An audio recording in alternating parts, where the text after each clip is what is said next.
what criteria do you have for partnerships with businesses and organizations, basically? And Jim is starting. Okay, well, that's a great question, and the diversity and inclusion is a huge issue. In particular, on this item, it should be open. I think most of the people, and even we heard when we just did our most recent forum in front of the Hmong community, we were talking about diversity and inclusion. You know what they told us? We just want to be treated like everybody else. We have the same concerns that you do. We're business developers. We want to develop. We want to do things just like everybody else. We have the same concerns about raising a family in this community. We have the same concerns about having a fair, safe place to raise kids and an equal opportunity at business. Once you level the playing field, we'll compete head to head with anybody. And we just got to make sure we keep that playing field level. And a lot of that comes from training that staff again. I keep going back to that because that's huge. Some of the first touch points you have with the city, you got to have a well-trained staff that know where to tell people to go in which direction and what they need. So I think it's hard to just, it would be nice if we could say diversity and inclusion is all covered. Marcia's next. Because Marcia's next. The Hmong Forum allowed us to speak as long as we wanted to, so we could actually finish We can't do it anymore.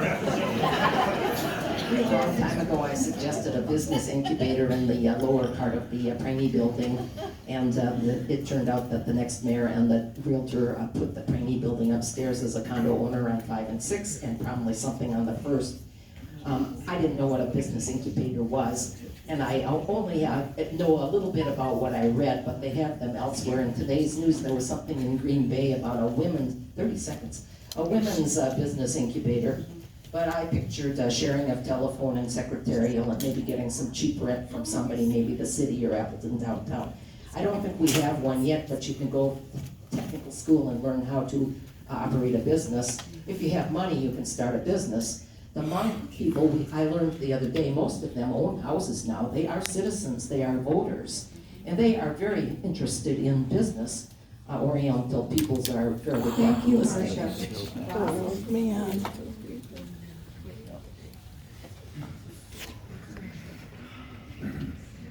I don't believe there's a diversity problem in the city of Appleton.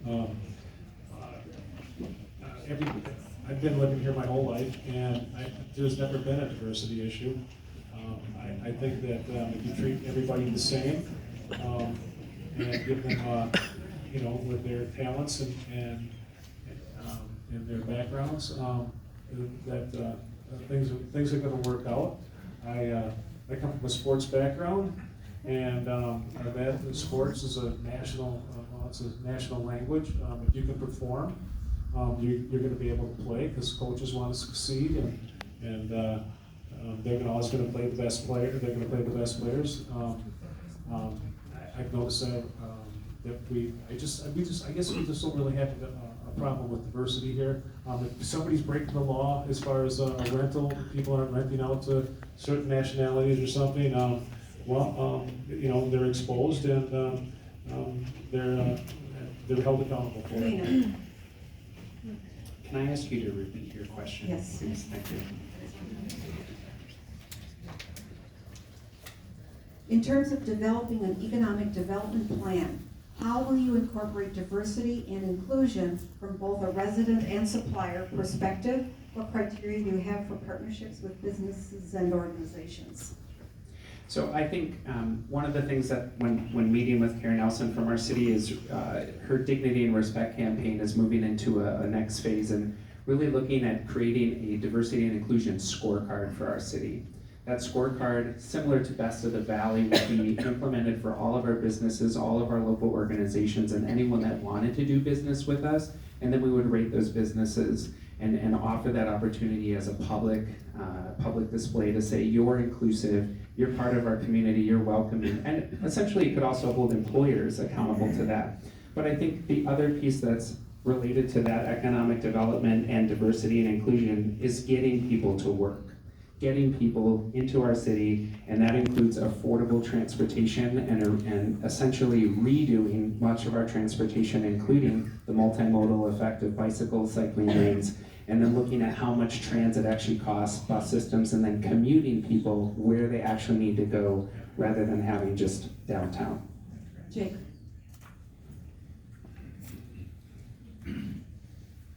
So I mentioned earlier my commitment to create a task force on economic development to review our practices as a municipality and to make sure that we're delivering the best economic development experience we can in the region.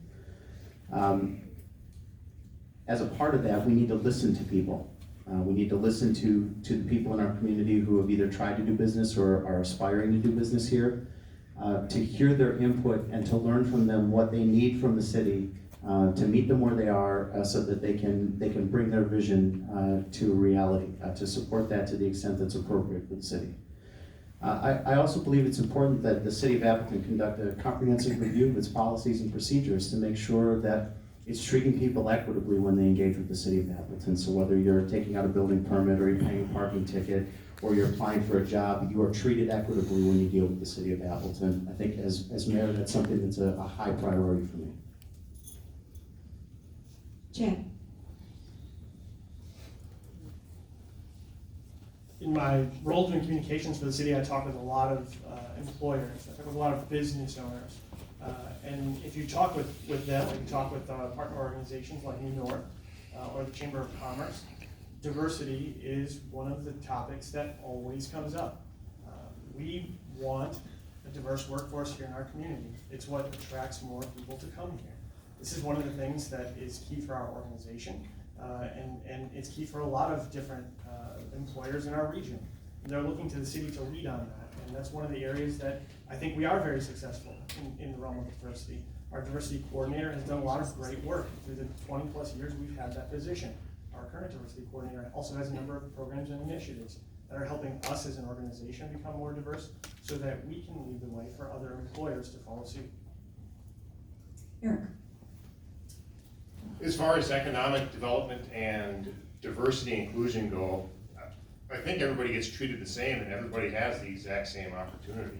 It doesn't matter what creed or color you are. I think everybody has the same opportunity. So continue, please. There's no comments from the audience. You're just listening. If you have a plan, go for it. If you have a goal, take your shot. If you don't take your shot, you're never going to achieve anything. If you want to achieve something, go for it. Pick it, find out how you're going to get there, and do it. Only our hard work gets us places. The government doesn't give us things. The government can't give us those things. They can't make us prosperous. Only we can do that for ourselves. And if the city treats people differently, then something's wrong. And I don't think the city does. And I'm sorry if people feel that. So for our next question, we'll start with Marcia, go to Jake, Jim, Chad, Eric, Dana, and Rob. Do you support the city diversity and inclusion position being included in the budget and in the mayor's office? And if you were in that position, did you vote to support it when you were in office before? Starting with Marcia. At the time I was alderman, there in the 1980 census, there were about 50 people that identified themselves as black people. And I thought, well, I don't see them here. Where are they? Back then there were 50 people. Now we're at about 20% of the population. Back then, maybe if we had had that type of a position, you could have eliminated it in budget cuts, but not anymore. Jake? Yes, I support the position unequivocally, and I support it being in the mayor's office. And I think it's an essential part of organizational management now to have colleagues who are looking at the work your organization does through the lens of inclusion. It's not just city government, it's not just colleges and universities, it's also businesses now who are adding these positions because they play a critical role in the way that organizations do their work. So yes, unequivocally, I support the position. Jim? I think Karen Nelson is doing a fantastic job in the current position. I wish that I could tell you right now that the position wasn't needed, but it is. And That's the easy part. We've got somebody that's a diversity coordinator, we can create all the task force we want, and all they're doing is reaching out to the community as touch points, and then coming back and telling us what we need to do. But it's not gonna be limited to the diversity coordinator, and it's not gonna be limited to the task force or the mayor. It's everybody sitting in this room. When you see something that's not tolerable, say something. We got a next generation coming up that, that stuff that, it's just not cool, and they tell their peers that. And that's the only way to get to the bottom of it and stop it. So we can form task force, we can have city positions, and the mayor can take a stand, but if you're not dealing with it every day and stopping it every time you hear it, we're all just talking. And sometimes it's inconvenient. I can tell you, I've been in situations with my kids, and I've embarrassed them quite a bit because I overheard something that wasn't right, and we confronted it. Back in my neighborhood, if that happened, we confronted a different way, and I'm too old to do that now, but it's gotta stop. Eric, no, I'm sorry, Chad. Diversity is one of the strengths that makes our city a really special place. I think we've had a focus on that for a number of years now. As I mentioned, 20+ years we've had a diversity coordinator position for the city. Mayor Hanna has been a very strong proponent of diversity and inclusion in Appleton. And I think he's really set the example, and we've seen the success for Appleton and how other cities are sort of starting to follow our lead in that realm as well. Diversity really brings culture and knowledge and a lot of other qualities that really help make Appleton that special place here. And I think that the role is very important. Our current diversity coordinator, Karen Nelson, and I work together very frequently. I help in my role of doing communications, promote and educate about the different programs that she's building for our city. And there are a number of them, and she continues to do very good work. And we're seeing those results, and that's important, and that's something that we'll continue doing. Eric. We do have people in Appleton disenfranchised due to language barriers, cultural barriers, not knowing. So it's an important role, and some people need extra guidance. So it is a needed position.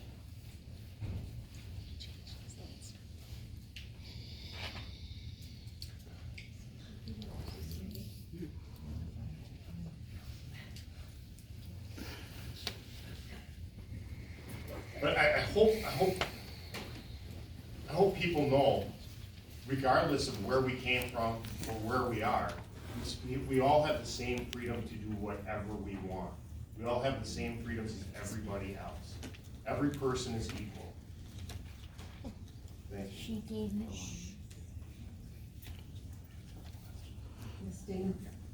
I absolutely support the Diversity and Inclusion Office and the staff, and I actually have a plan to enhance that.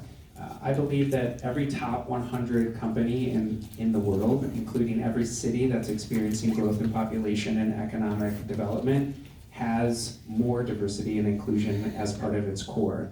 I'd actually like to create a Diversity and Inclusion Institute out of our office, which would generate revenue for the city to help pay for that and additional projects related to diversity and inclusion. And that institute can be tied in providing training to our different community organizations, training to our educational partners, and then training to our business partners to increase both knowledge capacity and that inclusion project. I think the reason it's always been under threat is because it was underfunded, and now we'd have an opportunity to pay for it and draw revenue to focus in on other projects. I also think this also means ADA compliancy with all of our buildings in our downtown area as well as north of the city, and I think we need to use that as well. And Ralph. I also support the diversity coordinator position. I'd like to think I could handle it as mayor without a diversity coordinator, but they have other views that I might not have. I think the thing that separates us more maybe than diversity of color and nationality and things is I think it has more to do with how much money you make. I think I work with many diverse individuals in my jobs in manufacturing, and when we're all working together, there is no problem. I know that most businesses, I haven't experienced a business yet that is discriminated against anybody.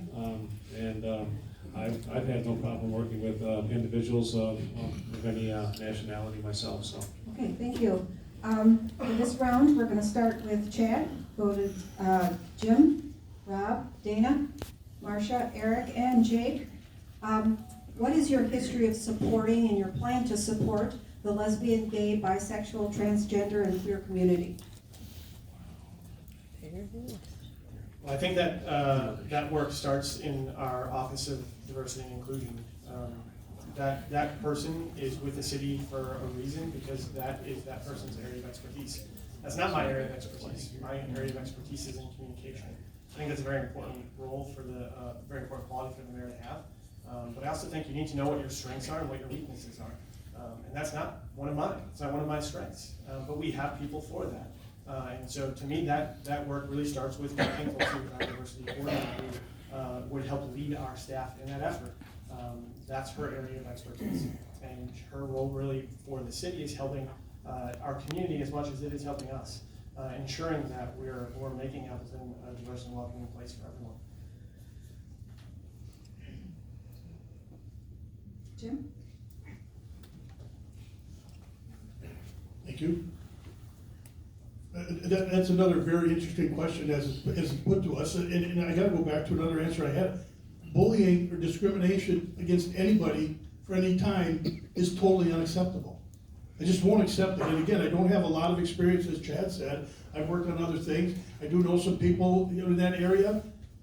I treat them as people that happen to be black or white or gay. They're people first, and either you get along with them or you don't. But if anybody treats somebody poorly just based on that and doesn't even know them, but like I said, it is totally unacceptable. We do have some ways to reach out to the community and find out how we can do better, and I'm willing to learn. What you don't want is anybody that comes in this position and thinks they know everything already and is not willing to learn. That's crisis management. So again, I don't have the experience as much as some of you do, but the one thing that I'll have, and that'll be continuous, if anybody's bullied or discriminated for any reason, I just won't tolerate it.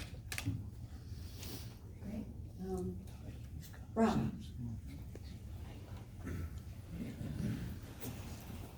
I guess I haven't, since I've lived in Appleton, I haven't experienced maybe just not a broad discrimination against the gay community. Just little pockets of individuals, and when you bring them out into a crowd, then they don't respond that way into a large crowd, but they may just in little pockets they'll express some kind of like oh, you're a fag or something like that. But when they get into a large forum, that doesn't happen. I've designed an 18-basket disc golf course exclusively for kindergarten through 5th graders at Herb Park in Appleton, and I know that anybody will be able to play there, and including the gay community, and they're going to like that also. It'd be the first one in the world that's been put up, and I'm looking forward to get that put up as mayor. Dana?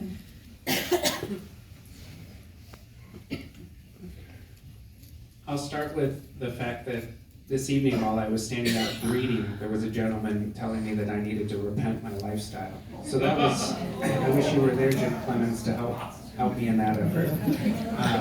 But I will tell you that I support the LGBTQ community by being a mayor that stands up for the community, by attending the conversion therapy ban hearings, by supporting people who were bullied by members of our community as they were trying to express their viewpoints.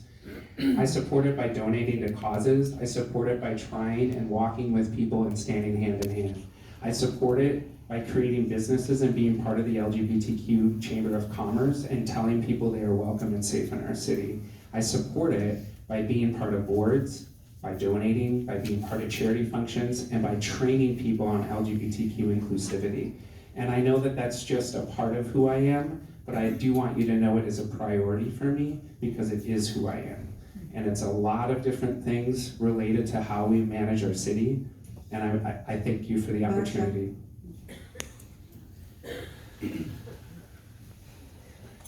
I don't think anyone could improve upon his answer. I can't believe that people would be so tactless as to make remarks like that to anyone on any issue. Gay people have a new strategy now, and that's to come out. They used to hide in the closet. A couple of times I've seen the Stonewall presentation on public television. I think this new strategy is working politically for gay people, and I'm glad to see it. I like Jim Clemens' answer. I see people first also. Eric? As mayor, I wouldn't treat the gay community any differently. They're just like us, they're no different. They have the same agenda, same dreams, and same goals. And they deserve the same respect as everybody else. So I wouldn't treat them any differently than I treat anybody else. Jake?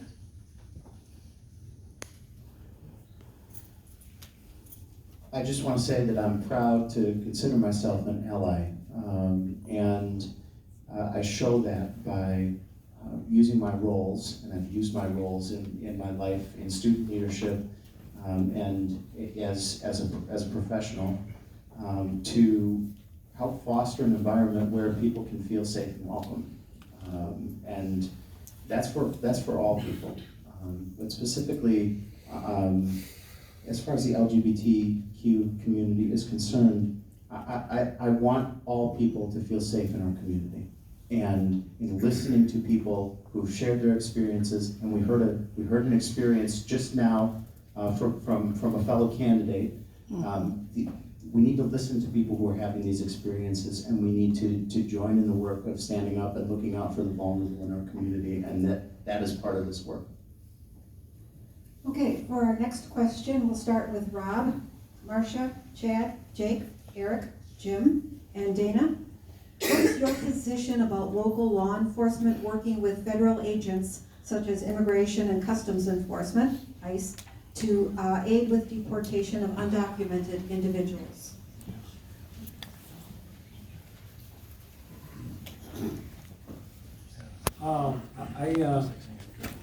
I guess I don't think that they should be thrown out of the country if you're not a citizen.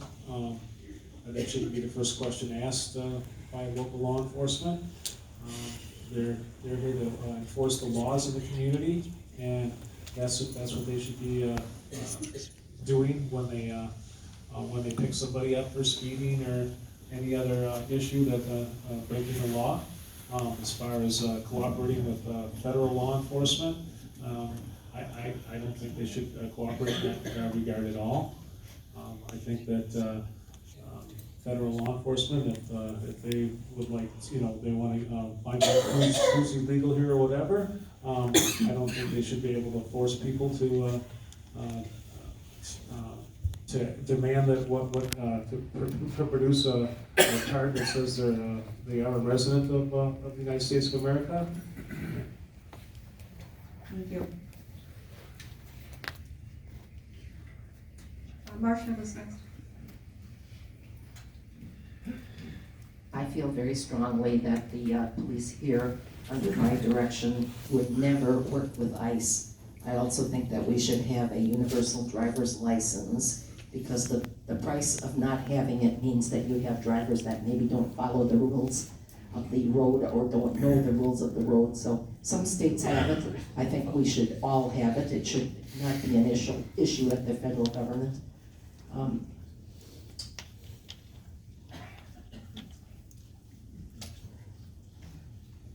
Chad. So I work with our police department on this issue from the communication aspect for our community. It's been something that they've been working on for a long, long time. Our police department works with very closely with other local, state, and federal law enforcement partners. We're following all federal laws. Our police department always has, and they will continue to do that work. What we don't do is look for people who may be here in our community that may not be documented legal citizens. So we're not actively out looking for that. Our police department is doing the work it has always done, which is ensuring that we have a safe community. Everyone who is here is welcome here. Our community is what really makes us a special place, and our police department really is here to ensure that everyone feels safe in our community. Jake?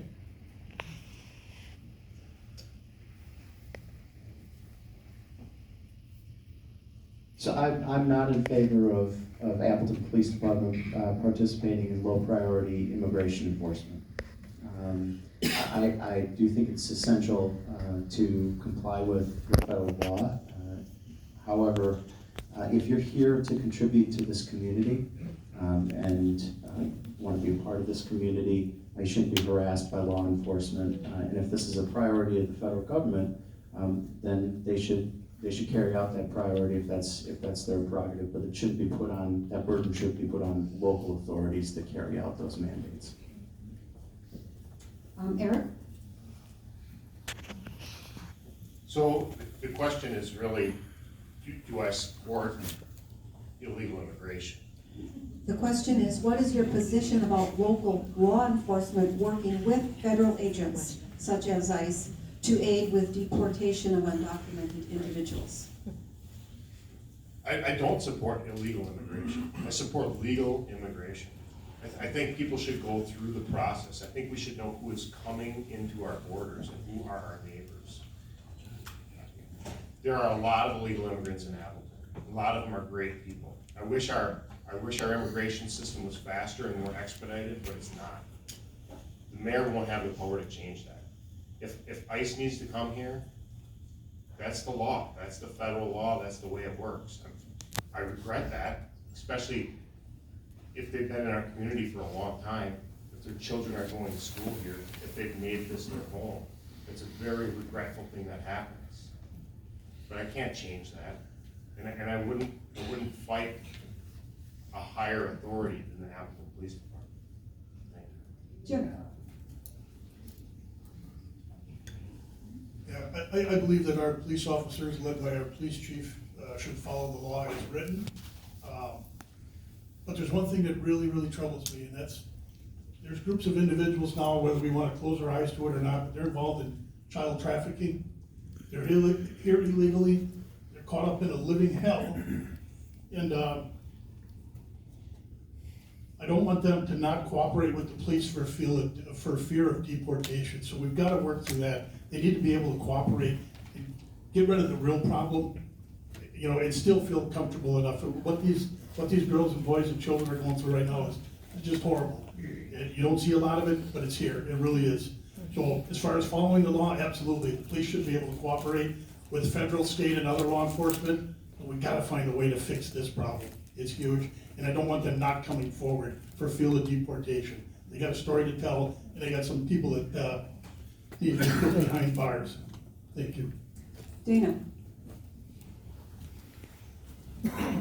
So there's a couple pieces I'd like to address in this answer. One is that I do agree that we should not violate federal law, and if someone is asked to comply, that we talk and discuss what that looks like. But no, I do not want to have my law enforcement work with ICE and be engaging and rounding up the citizens that are part of our community, contributing daily to this economy and assisting us. So I think that that's important to recognize. We also are understaffed in our law enforcement agency, so I'm not even sure we could provide these services if asked. So that would be a priority for me as well. Because again, if we are an inclusive area, we create public safety for all individuals, and we create that inclusivity by providing safety and support.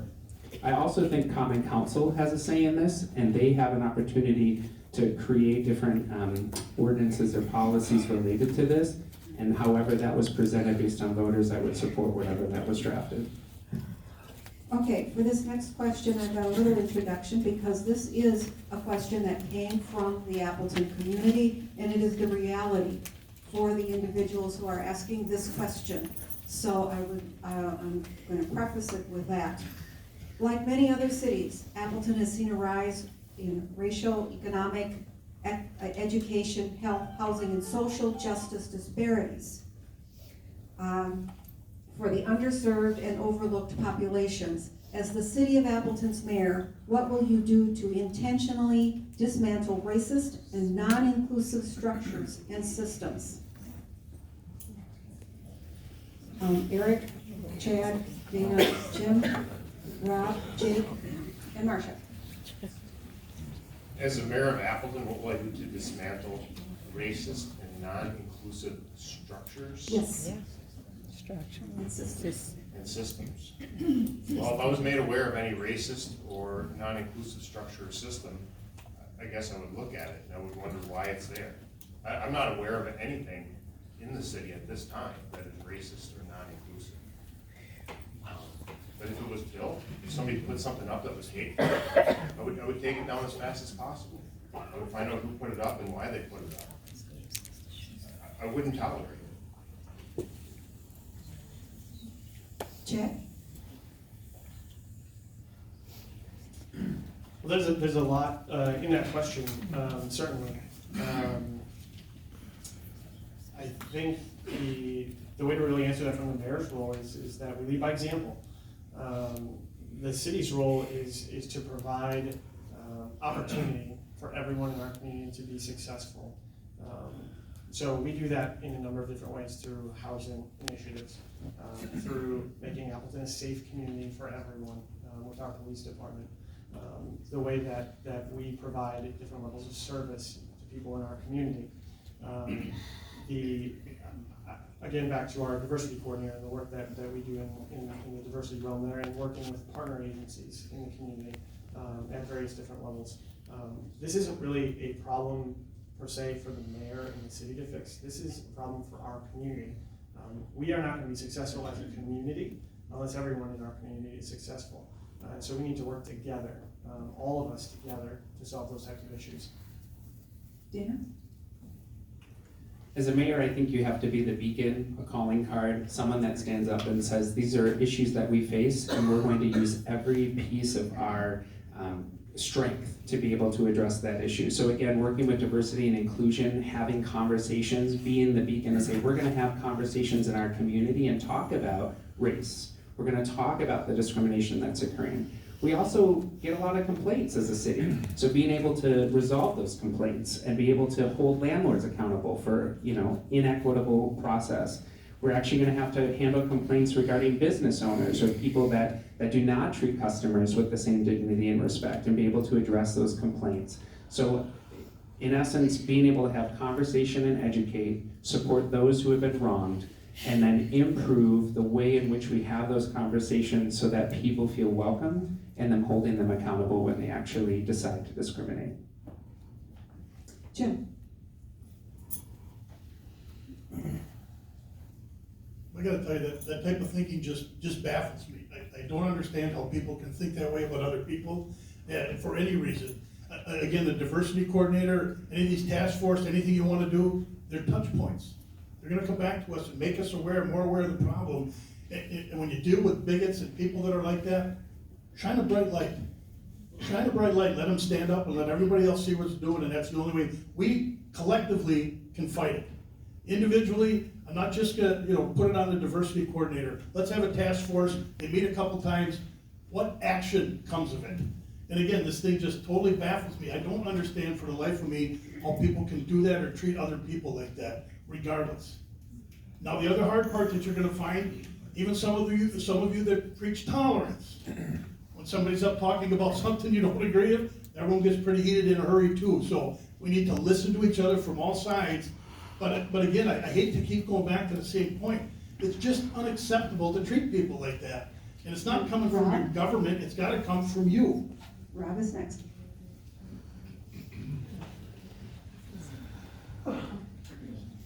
As mayor, I would definitely want to get all the views in the community, and as mayor, I'd be able to schedule a meeting, an ad hoc meeting, if you will, and have my diversity coordinator also advertise to people that are out there to find out what the problem is and meet as a group. And I'd be able to do that as mayor. I'd be able to advertise where we're going to meet and have and have a place to meet, and also be able to schedule a time and have that advertised through the paper, the news, and the radio, and they would it'd be to get everybody's view of what's going on and what's happening. That it isn't right. That's because, as mayor, I'm interested in everybody's viewpoint, and because I don't know everything, believe it or not. And I'd like to, I want to include everybody in that conversation. Jake?